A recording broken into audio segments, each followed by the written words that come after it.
Unbox tayo o mag-unpack tayo ng grocery galing po sa aming barangay Pulong Santa Cruz. Galing po kay Kaplok. Yan. Kaplok, maraming salamat po sa inyong bigay na biyaya sa amin. Isa ka po talagang dakilang ama sa amin. Maraming salamat po, Kap. So ito naman guys, ito naman sa galing po sa barangay grocery. Pasensya na nila po yung aking mukha at ako yun yung nararamdaman ko. So yan, meron Argentina. Ang dami pong laman. So reflex ko lang. Gusto ko reflex. Yan. Yan po. Diba? Iba pag nasa Pulong Santa Cruz. Tagasan ka? Tagapulo. Yan. Yan ang makukuha mo pagka tagapulo ka. Yan, diba? Ang daming laman. Oh my God. Nakakatuwa.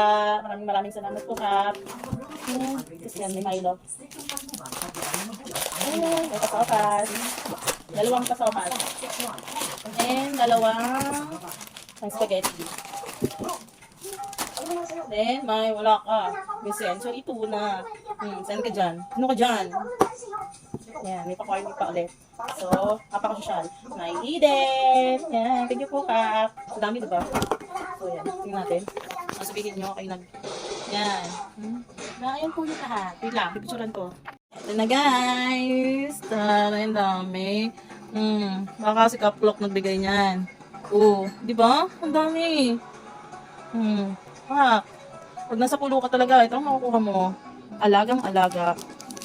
Yan. Diba? Yan, gusto ko lang din po magpasalamat kasi nag-assist po sa anak ko. Kasi si anak ko po kasi nagkuha nito. So, hindi po kasi ako masyadong makalakad kasi po ako yung nararamdaman ko. So, gusto ko lang po magpasalamat kay Ate Dory. Ate Dory, maraming salamat. So, mangyak-yak na anak ko. Basta yun. Salamat. At thank you din po talaga kay Kaplok. Yun lang po. Merry Christmas po, Kap. God bless po.